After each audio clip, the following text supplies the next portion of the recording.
我係花之丸，我係魚蛋。上一集就介紹咗江門新會陳皮村嘅美食啦，之後又去到台山食咗當地有名嘅黃鱔飯喎。夜晚入住性價比好高嘅溫泉民宿啊！今集 Day 2嚟到鳳崗區打卡33墟街，了解下狂飆電視劇帶嚟嘅熱潮有幾墟冚，一定要去埋全國第一間嘅喜茶，試下嗰杯傳說中只有呢間分店先有賣嘅嘢飲。出發前記住要撳個訂閱先唔會 miss 咗每集精彩嘅內容噶嘛。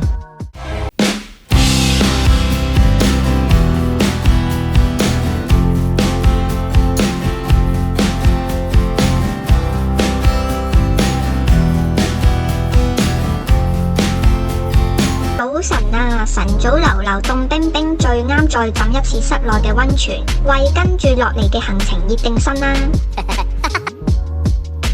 如果有需要食早餐嘅，亦可以落去幫襯下地道嘅小店。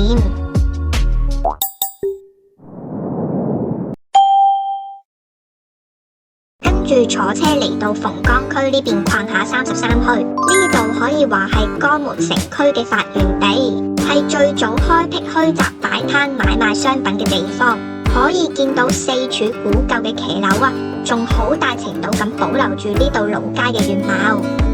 亦可能因為咁，引嚟大陸火紅電視劇《狂飆》選址作為主要嘅拍攝取景地，直接為江門嘅旅遊業帶嚟戲劇性嘅影響啊！四處都係劇入邊高啟強、安欣嘅海報同埋掛畫，我哋花少少時間一齊逛下。Podría escribir un muro de lamentos, inventar alguna excusa para irme lejos, escaparme a algún planeta, ser Romeo y tu Julieta. Podría engañarme, decir no te quiero, pero sabes que no puedo, siempre fui sincero. Nena, eres todo lo que quiero, sabes cómo me arrepiento. 好啦，嚟到呢度鬧市嘅中間，喺越南咖啡嘅旁邊有條巷仔喎，叫做水寶頭。行過有33級青石板梯，源自於清朝光緒年間，33墟街就係因此而命名噶，亦都吸引咗無數嘅旅客喺度影相留念。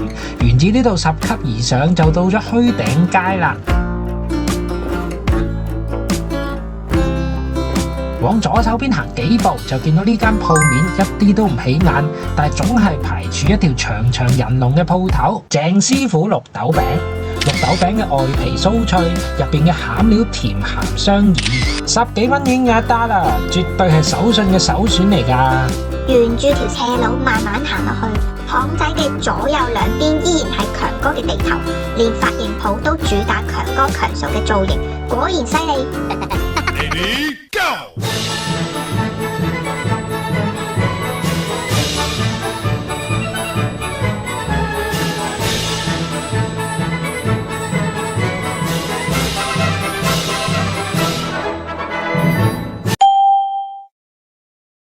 大概繼續步行15分鐘左右，就嚟到喜茶嘅第一間創始店啦。喜茶好多人都飲過，但呢間江門獨有嘅芝芝金鋪輕乳茶就真係嚟到嘅人先至可以飲到啊！行入去呢，店面就比較細，牆身掛滿咗喜茶嘅歷史，同全國其他門店有所唔同。噔噔噔噔，就係呢杯地區限定嘅芝芝金鋪啦，採用咗江門特產嘅小青柑同埋陳皮混合保利茶，面嗰層依舊係喜茶最有特色嘅芝士奶蓋，一如以往芝士濃而不膩，入口絲滑甘香，過開嚟嘅朋友一定要試下。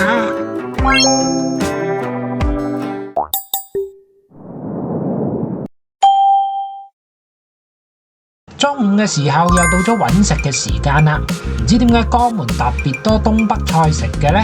知道嘅朋友希望都可以留言區話俾我哋知啦。今次我哋就隨便揾咗間評分唔錯嘅試下，店名叫做雪滿天，入到嚟每張台嘅中間都留咗個大鍋爐，果然好有東北菜嘅氛圍啊！望下餐牌先，都係以鐵鍋燉作為主食為主。就叫咗個排骨雞試下啦，等咗冇幾耐，好快就上菜啦！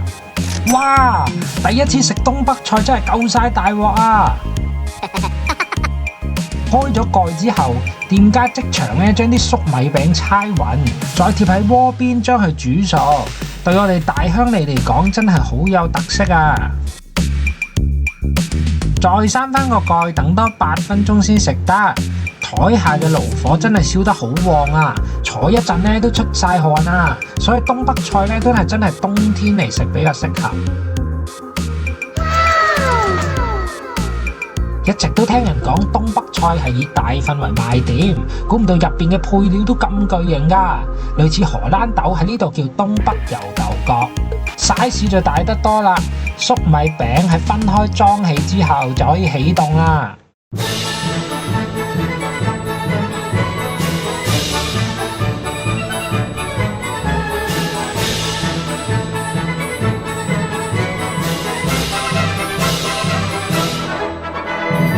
粟米餅嘅味道咧就較為近似粗糧，偏硬同埋乾身。如果點一點啲汁咧，就會比較容易入口。再試下排骨同雞，都炆到好入味。至於其他蔬菜類有薯仔啊、南瓜、芋頭等等，都炆到好腍啊！呢餐味道講唔上好驚豔，但係冬天食暖下身都係唔錯嘅選擇嚟㗎。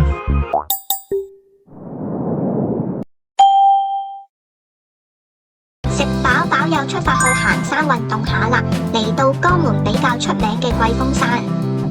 由於香港人用回鄉證係唔可以喺佢哋網上預約嘅，所以只需要喺閘口 show 一 show 個證件就可以入去噶啦，係免費入場嘅。登山嘅路已經收拾好，而且路面好闊，都行得幾舒服噶。成個路程大概20分鐘就上到去。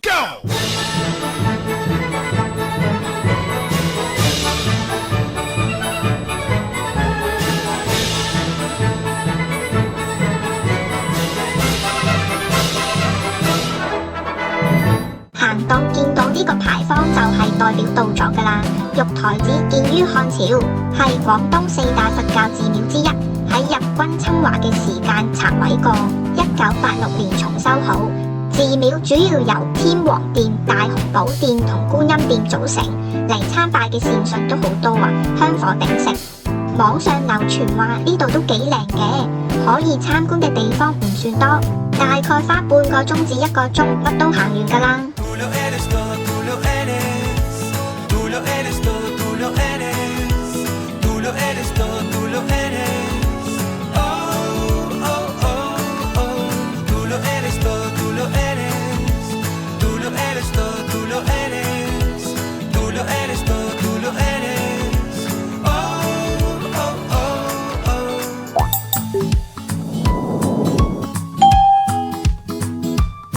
由呢棵許願樹行返出嚟，就會見到嗰個好壯觀嘅四面佛，景觀會比啱啱嘅天王殿仲要靚，不妨靜心咁感受下。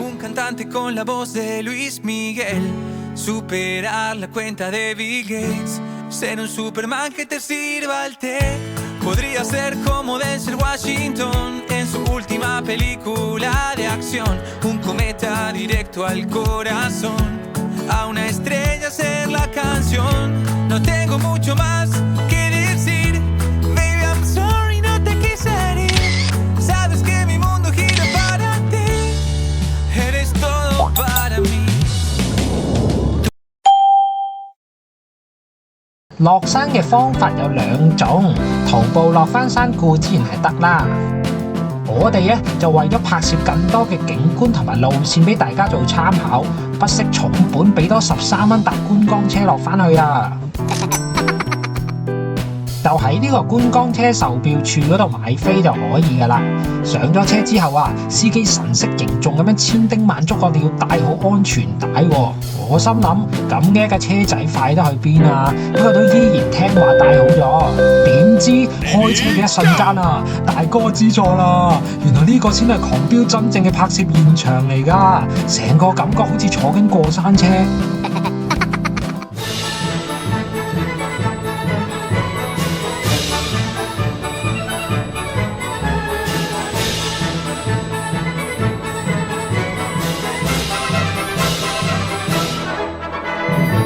轉彎都俾油，我以為係我打緊機先會做啲咁嘅嘢嘅啫。當我諗緊嗰13蚊車費入邊，其實係咪佔咗12蚊係買保險之際，突然就到咗啦，亦都顯示我哋江門2日1夜嘅旅程到咗終點啦。